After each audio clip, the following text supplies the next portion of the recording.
Huzzah. Let's start over. Hello. Welcome to the Weekly Word. Today is Thursday, October 24th. I'm Morgan West. I'm Rich Parla. Again, in case you didn't get it the first time, I couldn't read my lips for some reason. You should have known. You should have known. Huzzah. Let's start over. There we go. All right. Hello. And that's why it just started doing this. Uh-huh. Every time. It used to be always muted every time we started, and now it doesn't. I have no idea. Last 2 weeks it's been doing that. I did that with Very John, strange. too. Well, this week we have a very special guest, Mike Sforza. Did I get it right? Both of you got it right. I'll right. take that. Double thumbs up on that one. Nice. Nobody Awesome. even heard me get it right. It never happened now. What never happened? So, Mike, why don't you introduce yourself for our guests? Hey, my name is, as Morgan said, Mike Sforza. I am actually one of those players who can not only game, but also on a console, but also on the tabletop. Morgan, why don't you ask him about his video gaming? Yes. So you play video games. Yes. What game have you been playing recently? Actually, now, Wait. Don't tell us. Morgan, take a wild guess at what he's been playing recently. Have you been playing... Hold on. I think you got this, Morgan. You got it. I'm sensing... Hail Borderlands 3. Correct. Nice. Correct. Nice. Yeah. Awesome. So, as Morgan said, I am playing Borderlands 3, and I just picked up yesterday WWE 2K20.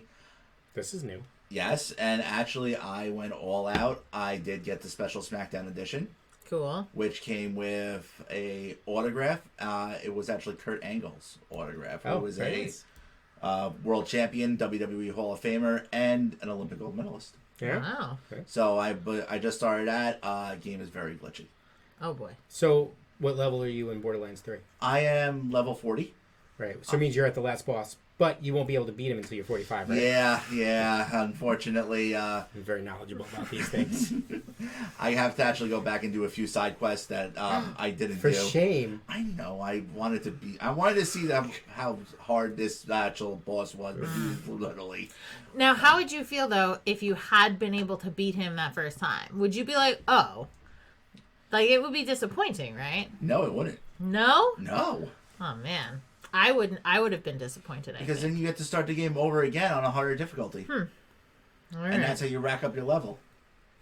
Which is, I believe it's Ultimate Vault Hunter difficulty. Interesting. So enemies are harder, but you gain XP higher and faster, I should say. And you get better weapons. Cool.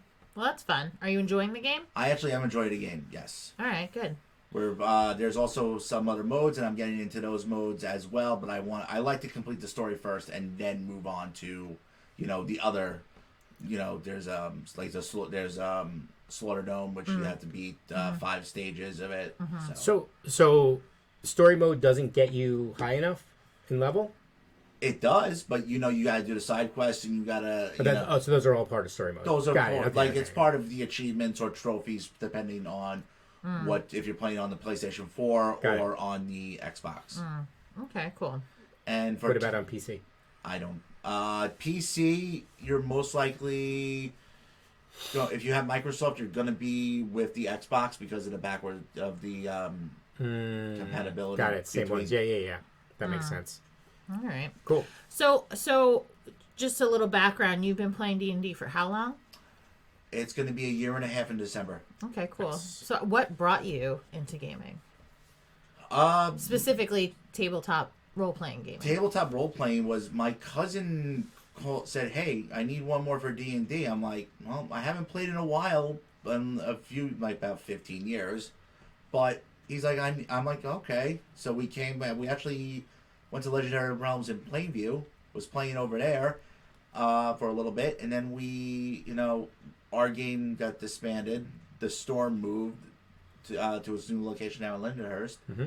I didn't realize it moved to Lindenhurst, so I took like a 6-month gap, and then I was actually at CradleCon last year.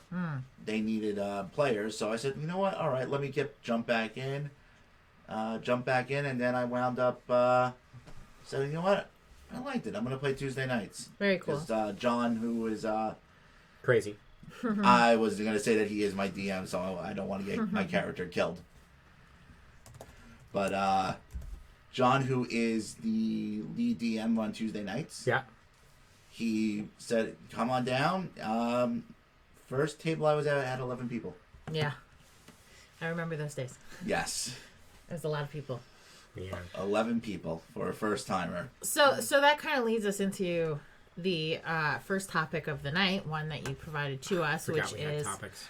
minding your manners. So as a new player, coming down to the store for the first time, did you feel like you could have been a little bit more aware of what you were going to be what you should expect to see from other players around the table, how you might want to behave around other people? Like, what made you think of this topic in particular, and what advice do you wish you had had?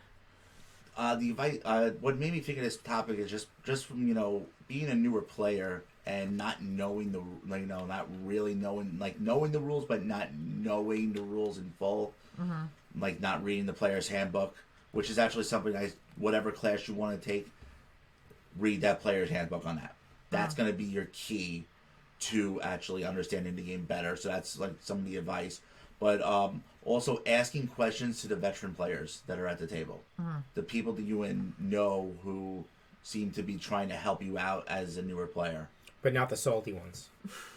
I mean, you should ask the salty ones too, but the answer you're going to get might not be the appropriate answer for the question. They might steer you the wrong way just because they don't like newbies at the table.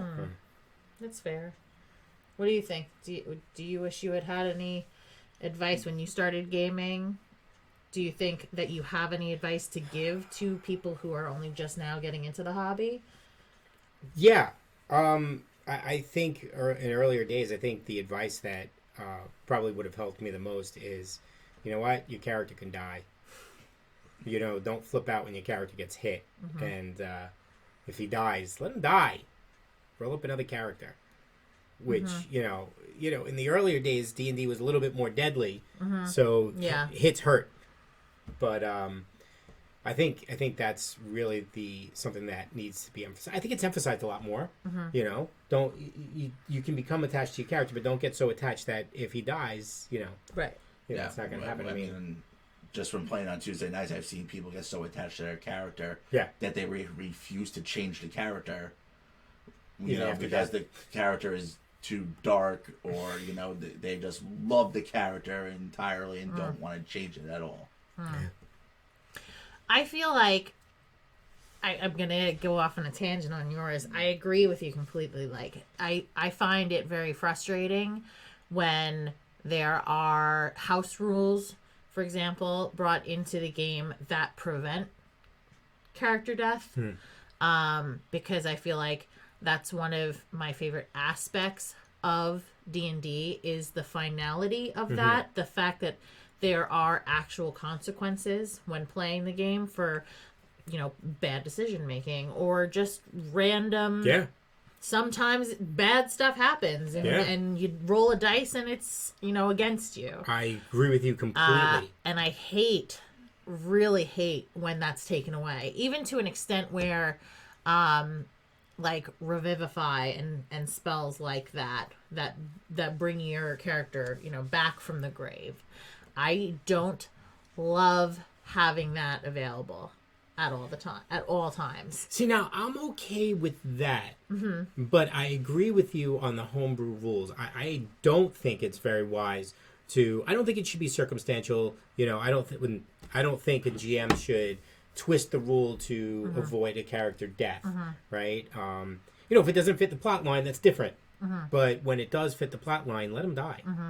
You do have. If you do have, it all depends. If you're doing if you're at Legendary playing on Tuesday night or even Wednesday night, if that's the DM or the house rule that says you could revivify or something, But now you're going to be looking. Maybe you go to now your homebrew game with your friends. That DM might say no. Once your character is dead, they are dead. They are dead and permanently dead.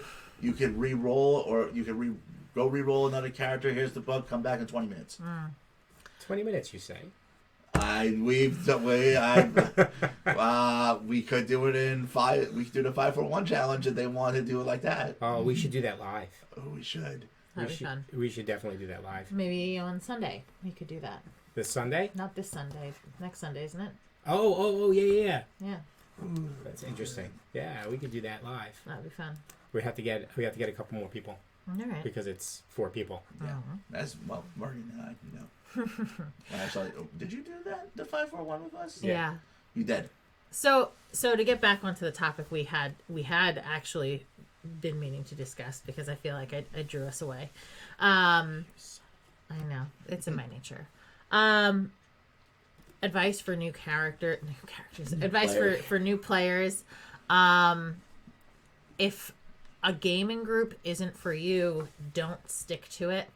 There are plenty of people out there looking for new players to join their games, new people to play with, whether it's a regular campaign or whenever you get an opportunity to play. If it's not a good fit for you, don't try and fit yourself into a dynamic. Years ago, I'm sure that people felt like if they got the opportunity to play, they're going to take that opportunity, whether or not it's the ideal game for them or not. But there's so many people playing D&D now. It's not hard to find a group that suits your needs, whether it's like more casual gaming or very serious gaming. If you want to play by the rules, if that's what your goal is to learn the rules, you might want to find a rule-heavy game and not play like a casual, like beer and pretzels around the table, taking breaks to go, smoke cigarettes or whatever it is every 10, 15 minutes, So find what you want, figure that out, and then, give yourself the opportunity to enjoy that thing that it is that you want to do. Yep. I agree. I agree too. 100%. Mm-hmm. All right. Well, that's good. Next. That was completely not fun because we all agreed. We have to not agree. So the next topic up is our D&D tip for the week. Nightmares as a means to restful encounters. DMs want to let the PCs rest but have an encounter. Try nightmares with initiative. If the PC drops to 0 hit points during the nightmare, they awaken and rest is ruined. The artwork was by Bernard Vanderhorst. Just so you can see this artwork here. What are you talking about? Us. It just says artwork. Art. Ah, okay. So this was brought to us by Grand_DM. Yes. So yeah, start.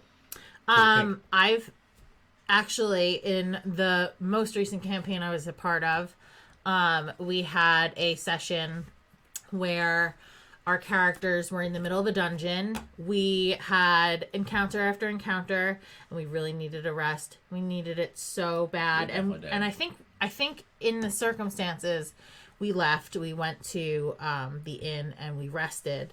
But depending on how quickly you're moving through a session, what you really want to accomplish, sometimes it kind of works itself in a way that it's counterintuitive or counterproductive to what you want out of the session, is to give that person the long rest, right?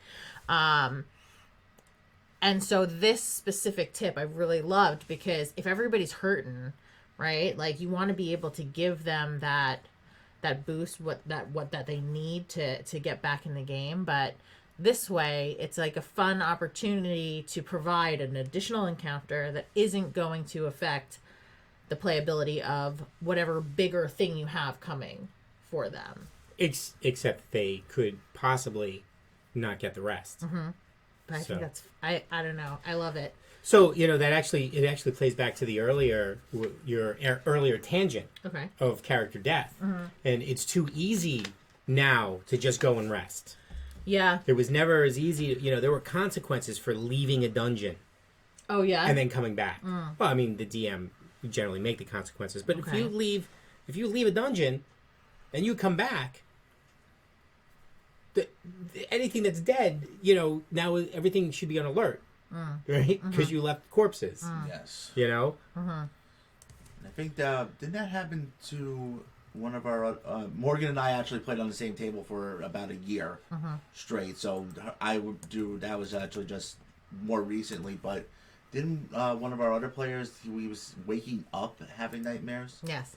He was waking up having nightmares, and we would just, he'd wake up and he'd be like, "What was I just doing? What was I just doing?" And we didn't know. Right. And unfortunately, he had to leave the table though the whole night actually due to work issues though. But I think I would that was one storyline I wanted to see progress. I think Morgan, you agreed. Yeah, it would have been very cool. Right.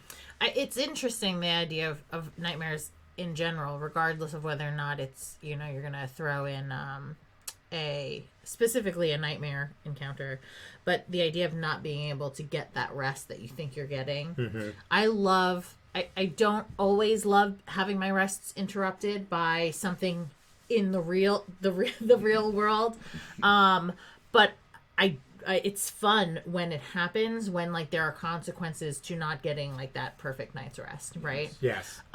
For example, I love the idea of having to contend with characters that snore or talk in their sleep or something along those lines that are just going to keep you from getting a good night's sleep, right? Like, not necessarily prevent you from getting any hit points back, but getting half what you should get back, or suffering a point of exhaustion in the morning, something along those lines, I think is an interesting mechanic to throw into the game. I didn't even think about the exhaustion. Yeah. Well, how would you feel if you were playing, right? And the DM told you you only get back half your hit points over the course of the night. That would be fine, depending. It would be fine if I know we're going to be traveling during the day. I can be like, okay, I can just take a short rest, roll my hit dice to see what I can get back. But if I know we're going into combat, then I'm going to be a little bit more worried. Or if I have a feeling that we're going into combat, or I'd be a little more worrisome about, going in to combat. I would probably want to stay back a little more if, because I usually play the fighter, the guys that want to, up tanks. Your tank sword that's going to take the HP. You better get some cotton, stuff it into your ears, and make sure you get some rest. Yeah. So what's interesting here though is nightmares as encounters, while great, doesn't work on elves, since they never actually go to sleep. Yeah, you're right. So but I mean, I like the tip. Well, the tip is good. Yeah, you can just work it around. Right. The nightmare. You're right. Absolutely. You could come up with. It would have to be like a real life encounter for an elf. Right. I suppose. Right. It doesn't have to. There's other ways to work around it. I think the concept of the tip is actually a really good idea. Yeah. Other ways to be non-lethal, ruin your rest. Yeah. It was cool. Yeah, I saw it and I was like, I want to use this mechanic every once in a while. I could see it getting tiresome if you're doing it, too often, but every once in a while, once a session is fine. Oh my god. Get out of here. Yeah. Yeah. Right. So next up, Session 0. Session 0. What is important to cover during a Session 0? On the other side, what isn't important? So I picked this as a topic because this week I actually had my very first Session 0 ever. I've never had one before.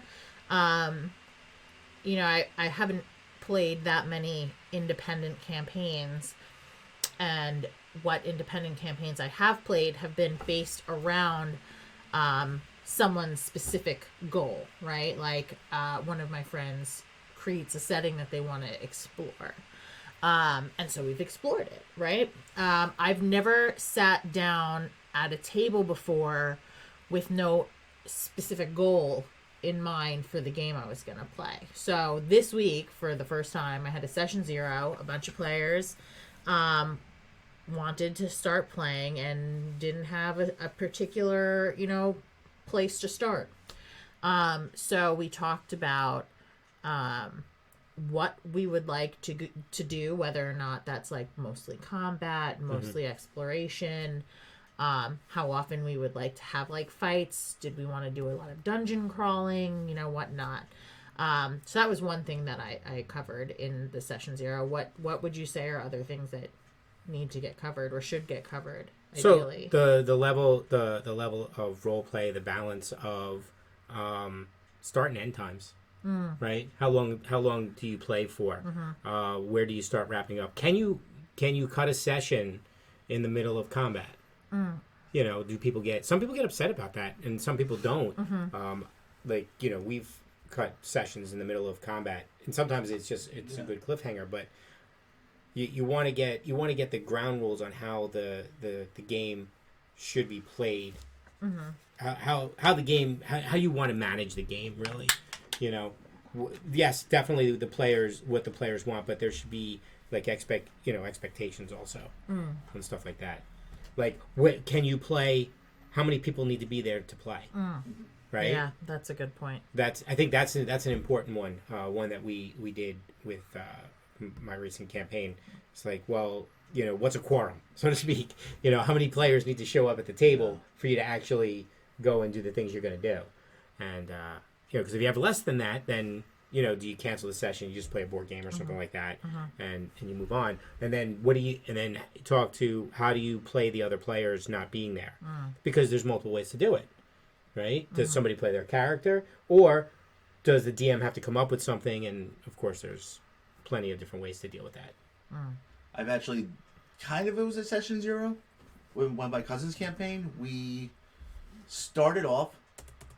He said, okay, I want everybody to roll their characters. So I for a session 0, that's like the most important thing, rolling your character and everything. And then he explained what was going to happen. He said, we're going to level up probably every 2 to 3 weeks. That's an important thing too. Yeah, I think so. 2 to 3 weeks, depending on how many battles there are. He said sometimes it might be once a month. But he said you're gonna get experience points. You're going to keep earning your experience points, and I'm just going to tell you, okay, you earned 50 experience points because you did X, Y, and Z, or no, you only did two points because you guys avoided combat, right? And you ran away from combat. So that's something that I think that needs to be settled, right? And like you guys said, also as far as how many players at a table, how many, and then also with the time. Right. I know there's times in Tuesday where we've actually had to cut battles short, right in the middle. I mean, it's like, all right, we have to wrap up. Right. Is it a hard wrap time? Yeah. It's a hard. Sure. That was a hard wrap. Meanwhile, when I was playing with my cousin campaign, which was kind of like a home brew, it was more of all right, we're gonna end at this time so we can clean up, because this was at the old store up in Plainview where we had the separate room, so we wanted to clean up the room and everything. So he would cut it off at a certain time. We'd start cleaning up, making sure no garbage or anything is on the floor. Respecting the place. That's nice. So, are there things that aren't important in a session 0? I think I think some things like one, I think the full outline of the characters is not necessary in session 0. As a matter of fact, I think it winds up hindering things. Because sometimes you want that to evolve. Sometimes you don't, but sometimes you want that to evolve, right? You want you don't want what's your full background? You can roll up characters, but I don't need the person's full background to start. Yeah. Because you want to incorporate that into the game as you go. Maybe that's something that you should cover. Do you want me to incorporate a background into the game or not? And then you build it over time. I don't think somebody needs to talk about that. How a person's going to play their character shouldn't necessarily be covered in a session 0. I don't think that's as important. What about you? I agree with you in that sense that the more in-depth character building aspects don't necessarily need to happen at the table with everyone present. But a general idea of what kind of experience you want, whether or not you want a good campaign or an evil campaign. Are you comfortable with people rolling, yes. Like evil characters, like that kind of a thing I think is important to discuss. But I think specifically rolling the characters, meaning assigning the stats and things like that, that's not important to me. Determining whether or not you need to be there in front of a DM if you're going to roll your stats as opposed to using like point buy or standard array, right? Then that needs to get covered. And if you do need to roll in front of your DM, roll those dice, by all means. But you don't need to be there with them assigning those Right. skill values. No, I agree with you completely. See, John came up with something. What about a session 0 for world building versus session 0 for character background? I think that all comes. One of the things that should be covered is how involved do the players need or want to be involved in the building of the world. Sometimes players are okay with letting the DM do it, and sometimes players want a little bit more. And I think there's also a healthy mix, right? One of the things that we started to bring to the table is like, yeah, I'm at the tavern. What's the name of the tavern? I don't know. What's the name of the tavern? Oh, okay. Right. And write it down. Yeah. People can add to. One player wanted to say, well, I was part of these mercenary guilds. All of these. Okay. So that we have a shared document. He put it in, and their lore. It's perfectly fine. Yeah. They didn't care about building the world and the history and stuff like that. But the little things, who they talk to, their contacts at this bar or that bar with the rogue, they were perfectly fine to come up with on themselves. Yeah. So the level of involvement with the world building, so I think John is right there. I don't think it needs to be two different session zeros. I think it's the same session 0. Okay. Oh, also, like, who's going to keep banking, like things like that, right? Like holding tight, inventory, initiative, notes, even notes. Like who's gonna write down NPC names. That's important. It's funny though. You did mention before. I don't want to sound like I don't think rolling a character is important or the character building is important, because I do. I think it's a really great opportunity for people to riff off of one another, right? Like if you're talking about wanting one particular kind of character, and you come up with, for example, the mercenary guild that you might have been in. Well, another person at the table might think that that's a great way to have known your character, right? And they wouldn't know that if they weren't sitting at the table with you. So that's a good opportunity to build relationships, which is another thing I think should be covered in session 0, whether or not your characters know one another, and if they do know one another, how long have they been traveling together? Is this just you meet at a tavern kind of a game? Are you going to start at that first session, not knowing any of the other players' characters, Yes, and I'm sorry, before you go, Mike. Doug actually chimed in on the comments, and he had said session 0 is to make sure that the game can start session 1. Information that may not be required for session 1 is unnecessary. It's probably less important. I think I agree with that. Little cryptic, philosophical there, Doug, but I get your point. What were you going to say, Mike? I was going to say session that shouldn't be covered is uncovering the whole map, like the whole world. That's something that you should be. Well, we all have Google. Yeah, I meant like the makeup, like a made up, like a made up world. Say like the DM says, okay, I'm going to give you an outline. Here's my rough draft outline of it, but he's going to cover everything, and then as you're moving along further in the game, oh, you're uncovered this. Oh, why are you going this way? So you went up north when you should have been going west. Stuff like that.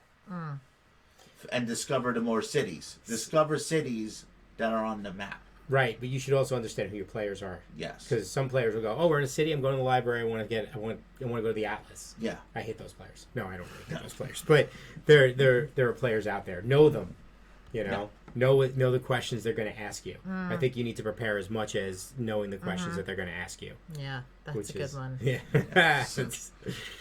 sometimes. Yeah. Well, it's an interesting challenge for people who don't know their players, Yes. right? Like I've never DM'd for strangers. I know that that's one of the things that people, specifically in the Twitter community, talk about, that being such like a great opportunity when you're asked to DM in a convention, is that getting to play for strangers. I'm not there yet. I'm not ready for that. I actually had to do that this past year. Yeah, that's really cool. Unfortunately, John had to go run the store. I was asked by Rich's sister. Mm-hmm. Can I say her name? Yeah, you can say her name. Okay. Now I can say her name, Courtney. Uh-huh. To actually, she's like, "Can you DM at CradleCon?" Wow. So I actually did that. Was able to DM. John sent me the story. Was able to DM for 2 people. But you know what? They had a blast. That was the most important thing. That's awesome. That's amazing. Absolutely. I could find that being very gratifying. Yes. Did they videotape it? No, we didn't videotape it. I wish we should have. I wish we should have. So that way I could actually use it as a learning tool. Yeah. Learning tool, I think, from my understanding, you did pretty well, right? Yeah. That's what the feedback I got from the 2 players.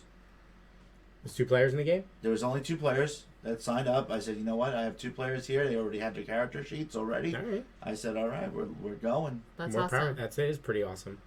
All right, that's good. Good for you. Was that your first DMing? Yeah. Wow. That was actually my first DM, so I Nice. was like nervous and everything. But then once I started getting into it, and That's awesome. just from watching the other DMs on how they would DM, and what went to, and oh, I need an insight check, I need perception check. Yep. Oh, you want to intimidate him? Oh, I need an intimidation. Getting all of that stuff in there. So Yeah. Very Yep. cool. Awesome. yes, it was. Let's see. I thought this was a new topic. What isn't important? It's weird. It's just a weird way to start a topic there. It's not. It's not. That brings us to our last topic of the evening. That's appropriate. Unsatisfied. What? Endings. Unsatisfying endings. Oh. I originally had unhappy endings. I'm like, no, we can't start there. We can go there, but we didn't start there. So even I thought better of it because then I realized we were going to tweet it out. So I was like, yeah, this is really all right. So when characters conclude their careers in unsatisfying ways, this one was brought to us by Jonathan Cardello, even though Twitter says it was brought to you by me. I will give John credit for it, except he doesn't have a Twitter handle. So I couldn't give him proper credit. For shame on him. Yes, for shame on him. So I took credit. Have you ever had a character? First, let's start there. Have you ever had a character that had an unsatisfying ending? I haven't. And I will say that because I don't ever shelf my characters. That's fair. I generally, in past games, I've only ever had characters that we've stopped playing the game, but that character hasn't necessarily gone into retirement. Yeah. They're just taking a long hiatus, if you will. Until something comes along. Yeah, exactly. I had my first campaign. I played a gnome rogue named Babel, who I absolutely adored. And I was heartbroken when we stopped playing that game, but I didn't write the ending of her story just because she stopped adventuring with this group of people. Mm-hmm. You find a new game that you can play, and you find a way to weave the story she had been a part of into this new storyline, and you can do it, generally speaking, unless there's something tragic or any reason in particular that you wouldn't stop playing them. But games end. How about you?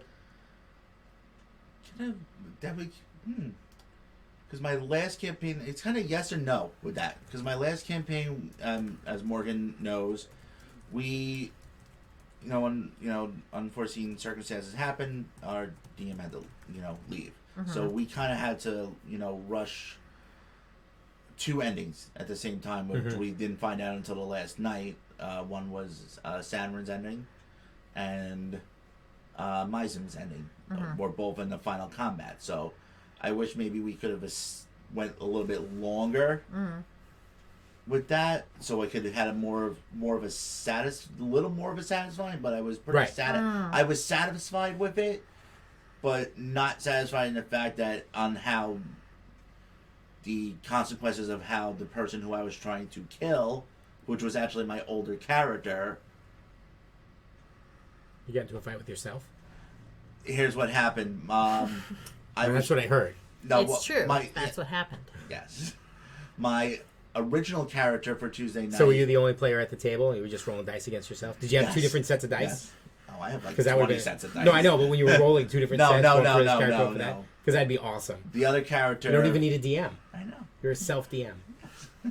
Well, the other character, I was still new to the game. I decided to jump down a 60-foot hole, not realizing the consequences of doing that, and got eaten by a devourer. How could you not realize jumping down? I was my third or fourth weekend, and this was the first time. Huh.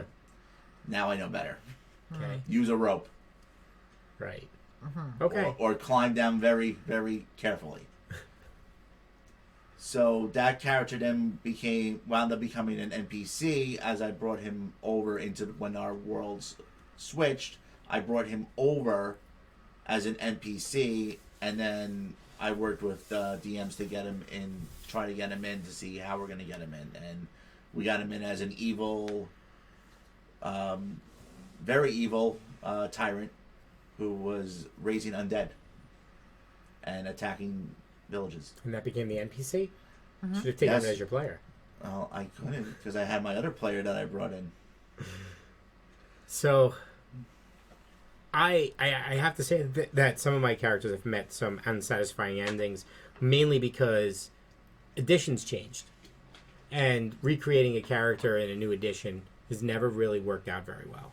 It's never the same. Your character never gets the same. You don't always get the same. You never get the same feel of the character before. Rules changes the way you had your concept laid out, and those things make it hard to bring characters over. So I've had quite a few characters that have had unsatisfying endings, and you still think about them. And while I agree, 5th edition allows you to do. If it's in the same edition, I don't think it's 5th edition. If it's in the same edition, you shelf your character, you put it over here, and you have that concept. If you change, when you're going from edition to edition, you have to wind up rethinking the concept because it doesn't necessarily fit. And then I said the rules change and everything like that. Yeah. Those are my thoughts. I think there's something to be said about wanting something epic for that final session. Yeah. And we might all want that, but I think also it's almost, I think for a lot of times it's inevitable that it's not going to be as monumental and epic as you think it could be. I mean, just think back to really any fantasy story you've ever read. The climax happens and there's usually some sort of wrap up. And the wrap up is never that satisfying. It's not. So I feel like, I don't know if it's on purpose or subconscious, but I've never gotten to the point where my character is finished. So let me go perpendicular because it's not a complete tangent. Okay. It's actually related to this. I think that's also is based off of how people like or want the campaigns to go. A lot of players, especially in 5th edition, they are so afraid of campaigns. They don't like campaigns. So they steer away from campaigns. No, I just want to do one off here. I just want to come back here, do an adventure. You will never have an epic ending in that way because that's not how a story is told. A story is always an epic arch with the characters of whatever, and they go from here to there, and they end up with an epic. Now coming all the way back to what you were saying, you're right. After the climax, there's always the wrap up, which is that's what happened to that guy. That's kind of unsatisfying. So I do agree. I think novels have the unsatisfying endings too. You just really? Even if you're completely happy with the arc, right? It's just an ending. Right. it's always going to be sad, right? Yes. So I think maybe just don't have endings. You know, I mean, that's what we did in the game that you and I played together. We have gone on hiatus. Our characters are in a city, hanging out, waiting for another adventure to come along. Like that's all. That's all it takes. We don't need to be done. There's no reason to think that it has to have been over, right? In Basic, they had the Immortal box set. So you always had someplace else to go. Up to the Immortal level. So I just found my old box set. Yeah. My old Basic box set, which is where it was 3d6 in order. Remember we were talking about that topic? Yeah. I couldn't remember. Yeah. I couldn't remember. I was like, I don't think that ever was a rule. I just found it. In order. Yeah. Just found it.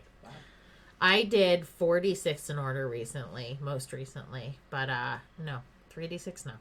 That's intense. That's a lot. Yeah, there were a couple of rules. Like if you don't have any stat above 9, or if you have 2 stats below 6, you delete the character and start over.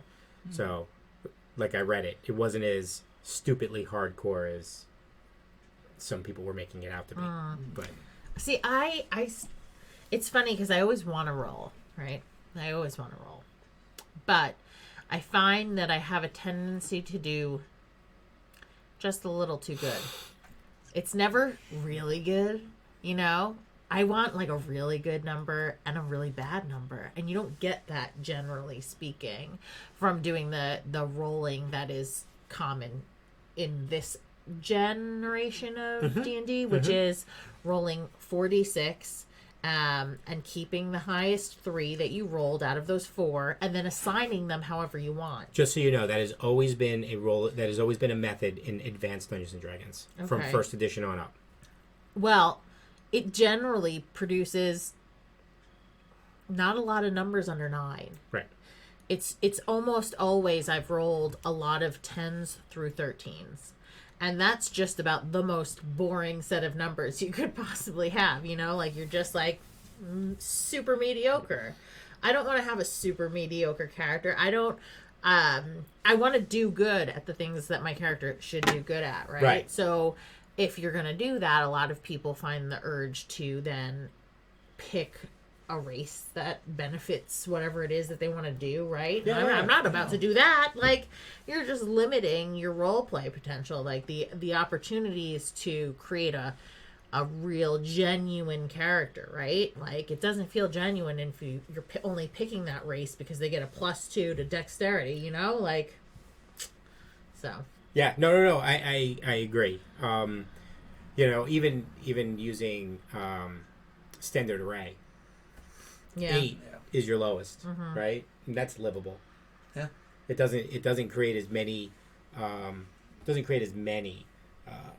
role play situations as like a 4 would. Yeah. 4 is intense. You know, that would be, it's interesting. So since I found my basic set, I do want to run an adventure in basic and have people roll up characters and see how that works. So it'll be interesting. But you also got experience point for every gold piece you found. Wow. You got 1 XP for every gold piece. Wow. Interesting. Yes. So, for argument's sake, you get 100. You go to a fighting pit and you win 1,000 gold. You're gonna get 1,000 XP. Yeah, they generally wouldn't be that way, but yes, like if you go into a dungeon and you pull out a chest and it's got 100 gold pieces in it, you get 100 XP. Huh. So, and what's interesting about that is when you think about it, you got XP for monsters, but not nearly as much as you did for treasure. So, it was almost geared towards try not to fight, but try to get the treasure anyway. Interesting. You know, the less you fought, the more you'd stay alive. But if you could get the treasure, you get a rogue, and you can just get it out of there without. You could do it. That's cool. That's So. interesting. It's pretty interesting. But now you get so much when they do give treasure out. It's usually a lot. You know, you usually get gold on top of gold on top of gold. And you just level ridiculously quick. I think. I do think that there's an important part of assigning XP for non-combat scenarios. Sure. I don't know if treasure is the way I would specifically do it. Like, I'd like to see it awarded for, like, clever ways to avoid confrontation. So what I've done in the past is, if you can get around it, right? If you can get around combat, and you could still get the XP for the monsters by avoiding the combat. That's and good. Still passing it, like satisfactory passing it, right? Like you can use a modifier if it wasn't done very well, or if they just kind of gamed the system, which happens. Oh yeah, I'll get to that in a second, Dave. But yeah, absolutely. Like I'm not a fan of the monster. If you killed the monsters, it gets you 150 XP. If you avoided it, you get 50 XP. I'm not a fan of that. No. It should be equivalent. If you're smart and you're clever, you can get the full 150, I think. Dave said, yes, XP for gold, and if you had over 16 in an attribute, you got 10% bonus. So to be specific, it had to be the attribute of your class It had to be the prime attribute of your class. Like if you had a 16 strength as a fighter, you would get a 10% bonus for your XP. Because there were no minimum scores. There were no minimum scores necessary to be a class. So rolling 3d6 in order wasn't really a big deal. Interesting. So you're right. And if you had a 16 in your prime requisite, you got an additional 10% bonus for all XP that you gained, which was pretty cool. I can actually probably go both ways. If you say Really? if you were on this Come on, it's been long enough for it. I know. I'm like, wait, but like I can understand. Like, say if you have a very heavy RP session on the one night that you're playing, but during this, as you're traveling, you find a cart that's abandoned. You see there's no bodies around or anything. They're just gone. You open it up. Oh, there's about 700, 800 gold. Well, you should get the points for that, but you should also get experience points for, investigating the cart, checking to see if there's any magic on the cart, and, XP points just for being smart enough to do all that stuff. Yes, but then you have the potential of going overboard, right? Yeah. Now if the cart was an encounter, then yeah, there could be XP for an encounter. Yeah. Right? Like, so one of the things that I did is if I come up with a map, right, I give, on top of whatever XP is available in gold and or stuff like that, exploration XP. Okay. Every time you go into one of the rooms, empty or not, you've explored a piece of my map and a piece of my world, and you can get exploration XP for that. I like that. That's good. I've included that. That's like Skyrim. Oh, really? Yeah. I've not played Skyrim. No? No, I started it and was not a big fan. I like Skyrim, but I generally get to the exact same point and then I stop playing. But to address the non-posted comments, some of us out there like happy endings, not unhappy endings. Happy endings are nice. So They are nice. just putting it out there. You have to address all the comments, no matter where they come from. Well, that wraps up our topics for the evening, which brings us to the second of our 3 steps. Say it. So what are we? What we are. We're going to start with you. What have you been either watching, reading, or listening to lately? Oh boy. Well, I've been mostly watching, because I am, a sport guy that, so I've been watching a lot of the Major League Baseball playoffs. Okay. I have been watching stuff on Netflix. Who are you rooting for in the playoffs? Oh, I am rooting for the Nationals because the Astros knocked out my Yanks, so I can't root for Houston. I can't. That's, hockey season has started also. Diehard Islander fan, so I've been at the Coliseum for a few games. Cool. Watching on Netflix, actually, Raising Dion just came out, I believe, this past weekend. So I watched a few episodes of that. Okay. Pretty interesting story. Okay. Of course, Big Mouth came out. That's Was that did it just come out? Raising Dion. Yes. Okay. Raising Dion just came out, I believe, this past Friday. Okay. Worth watching? It's definitely worth watching. So, well, he's like the. It's worth watching for like a sci-fi, and on how he is, how he gets the power. It tells you in the preview, so Okay. I'm not spoiling anything. Okay. But in the story, it tells you how he gets his powers and everything. Cool. Very exciting. Listening, I really a few podcasts more geared to Borderlands. Okay. How trying to get tips and tactics on what weapons, where to farm weapons. I've been watching strategy guides on that. All right. Cool. Reading, don't really read too much. So, or at all. If I I'll read articles on because I am a big wrestling fan also, so I will read articles about wrestling. Articles about D&D as well. That stuff. Right. How about you? What have you been watching, reading, or listening to? I actually just started watching Foster's Home of Imaginary Friends. I feel like I've heard of that. Yes, it was a cartoon. It's a fun cartoon. Yeah. Yeah. Okay. I like it. I just saw it on Hulu, so I just started watching it. I wanted to see if maybe Rebecca will like it. Okay. So, but that was that was it. And then reading Michael J. Sullivan's Rayura Revelations. So I think I'm on book 2, something like that. I've been watching Big Mouth. I was finally turned on to it. It took me a while. It's that face killing me.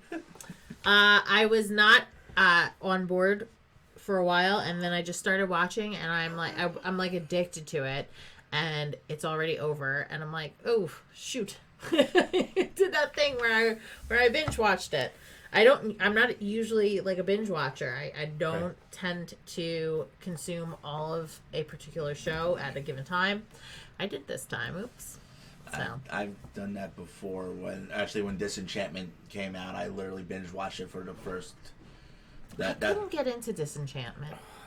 I guess The Simpsons and then Futurama. So this was kind of like a newer, a medieval approach on how. All right. Like the Simpsons world, so to say, because you could say they're all in the same multiverse, I guess. That's a Futurama term. Yes. Interesting. Dave is watching Breaking Bad. Nice. Dave, is this your first time around? Should I tell you how it ends? No, I won't tell you how it ends. It's so wrong. Oh my goodness. He's reading J.R.R. Tolkien's short story, Nigel? I don't know. I don't think I've read that. And then he's been listening to the Weekly Word. Aw. Yay. That's good. That's good for you. All right. And Dave, I'll see you at 6:30 on Monday. But no. So, Mike, last time we're going to put you on the spot. No, that's a lie. That's actually a lie. Second to last time we're going to put him on the spot. All right. So what didn't you say no to? We need to hear something that you said yes to. Something I said yes to. Yeah. Whether or not it scared you, whether or not you think you maybe shouldn't have said yes. Something that you were most likely going to say no to, but then you end up saying yes to. Think of it that way. Originally wasn't supposed to. I had a wedding this past weekend. I was skeptical about going. Said, no, I don't want to go. And then, a few other friends said, yeah, we're going to go. I said, what the heck, I'll go. Oh, nice. Okay. Did you have a good time? I did have a good time. Good. Had an excellent time. So that's awesome. That would be the one. Yeah. Nice. I was originally not going and went. Very nice. Yeah, I fought myself to I'm the same way. Yeah. Something's on the calendar. It's like I don't want to go. I don't want to go, and you drag yourself there. Yeah. Or you sleep all day to see if you can sleep through it, and then you wind up not sleeping through it. But then you go and have fun. Yeah. I did that with Oktoberfest. Hmm. I went in Paramount. I didn't want to go. Yeah. I mean, I wanted to go. I said yes, and then the day came, and it was like I'm really good at saying yes months in advance. Yes. Yeah. Yeah. And I was like, no, I don't want to. He slept, and I dragged myself there. And you know what? I'm glad I did because I had a hell of a Good. I'm glad. That's good. So that brings us to quick notes and plugs. Quick notes and plugs. Yep. Guest. Call him guest. It's in the script. Guest, Yes. would you like to tell our audience where they can find you on various social media platforms? Be specific: address, social security number. Oh my goodness. I'm actually gonna be issuing my Twitter account. Thanks to you, Rich. Nice. That's what I do. So that handle, I might be changing it. I believe the handle is at Storm7901. Okay. I believe that's what it is. I'm not 100% sure. We'll post that later. But find me on Facebook, and that's gonna be. I usually do use Facebook, but it's like you gotta use Twitter. Okay. So I'm gonna be probably. You do definitely. I will get back into it. What number did you say? 7901. 7901, I believe. I'm gonna have to double. Storm 7901. Yeah, Nah, that's not it. it's not it. I'll have to. You know what I'll do? I'll have to install the app and figure out everything. So, but I will be back. Probably changing the Twitter handle. So Nice. Nice. Cool. Facebook is my name, which is my Sforza.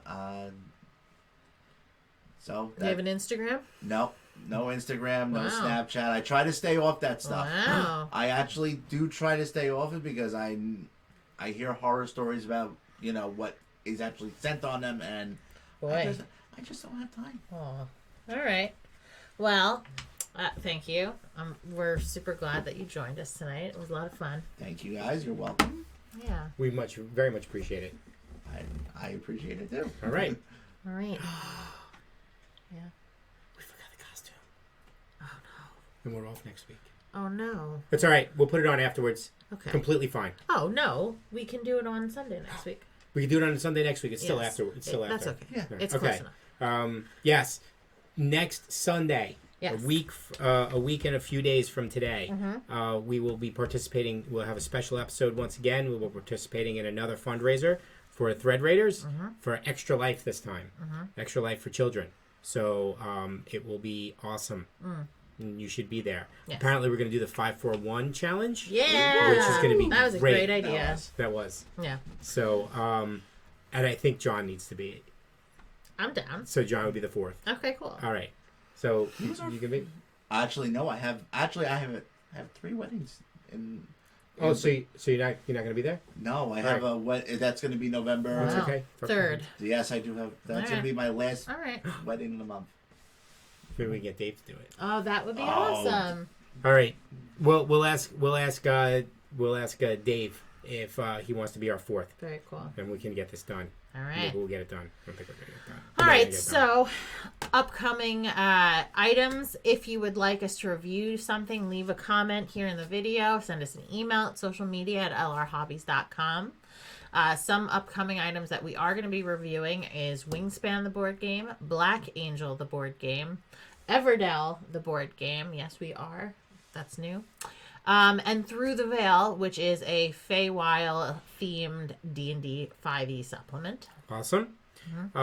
Keep your eye out for the new programming. We've been on Long Island Tabletop, Twitch, and YouTube channel every Monday, every other Monday, but in December it'll be every Monday. Every Monday at 6:30 a.m. We'll be over coffee. That is just a news of what's going on with tabletop and everything that's tabletop. Monday nights we built this city on Rocks and Rolls. Cute. Yeah. I like the name. So Jonathan Cardello, myself, and other guests will come in, and we'll have 3 20-minute segments of building a piece of a world. Cute. Just a piece, just one thing, 20 minutes. You just flesh it out. Okay. Every other Tuesday will be a Shadowrun crossover Blade Runner type 5th edition game Okay. that we'll be running via AJ, DM AJ, and then probably we don't know about the the Friday one yet, so I won't talk about too much. But there's probably there'll be a Friday stream of some D&D game of some kind. Cool.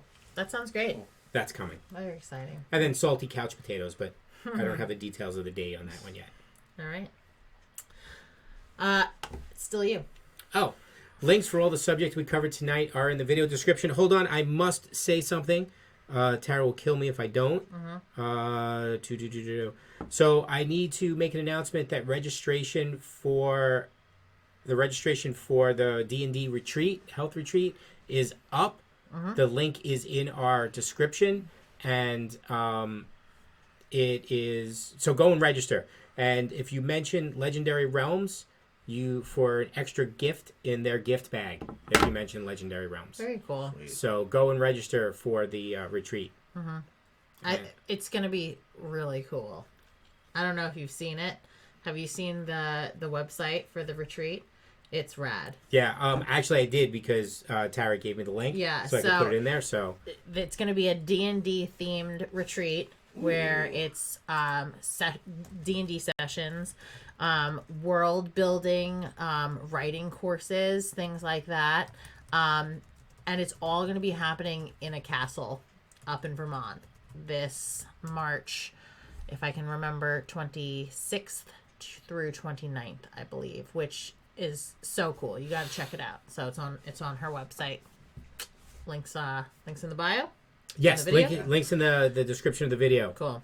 Check it out. Very cool. Yes, Awesome. it does look very cool. It looks good, Tara. So if you like the topics we discussed tonight, like the video, hit the subscribe button, Click the bell. Do all three of those things. If you'd like to be a guest on the Weekly Word, direct message me on Twitter at DisruptiveDM or email me directly, rich.parla@lrhobbies.com. We are currently booking November. Yep. Someone needs to update the script properly. That would be me. All right. Brings Rich, us to the wrap up. Yeah. Rich, did you forget what happened this weekend? The cons. Oh, Octocon. Yeah. Yes, Octocon and OceanCon. And OceanCon. Octocon and OceanCon were this past weekend. Yes. And my daughter Rebecca ran the kids' games again. She did it all by Cool. herself without me sitting next to her. And she also took advantage of. I gave her a volunteer, and she never let them leave the table. It was funny. She went looking for them. Oh my goodness. She went out of her way looking for them to make sure that they were doing their jobs. That's Very funny. That's adorable. Yeah, she cannot manage people.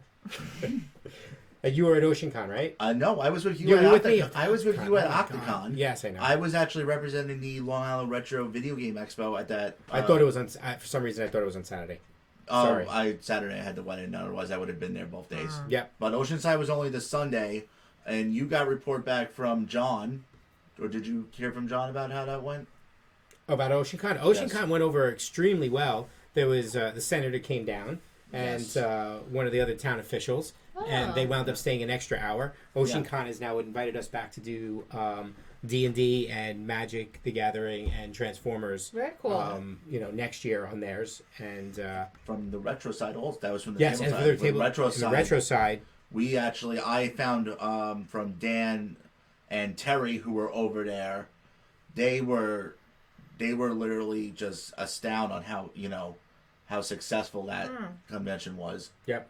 And on our end, I think Octocon went very well. Yeah, well, I think it went very well. Yes. I mean, we had every time I would go downstairs, there was always somebody playing a game. Yep. That's You really were cool. selling the refreshments and snacks. Oh yeah, that was the best thing. We didn't bring any merchandise. All we did was bring the snacks and drinks. Yes. We did awesome. That's great. It was great. It was so From much our easier. retro side, though, it was at a lot of kids were playing games, games that they wouldn't expect to play. We actually had an Xbox emulator. Oh, nice. We had an emulator from all the older systems Very on cool. an Xbox, so that was actually a big hit. Very Awesome. cool. We're going to be bringing that at some of the other conventions, which I guess you guys will be mentioning. Oh yeah, yeah. Cool. As they come up, yes. Yes. Awesome. I Well, completely forgot about that. yeah, that happens. It's been a long short week. Yes. Well, thank you for watching. As always, you can follow us on Twitter at LRTerrain, on Instagram at Legendary Realms Games, and you can become a patron on Patreon at patreon.com/theweeklyword. I'm Rich Parla. I'm Morgan West. I'm Mike Sforza. It's been a pleasure. Thank you for joining us. I'll see you next week. Have a good night. No, you won't. We were off next week. We'll be back in 2 weeks. Oh, no, we'll be back no. in 10 days Yeah, 10 days. for Sunday. So we will see you next week. Haha. Well, that's technically the week after. No! Sunday starts the week after. Arg! Just saying.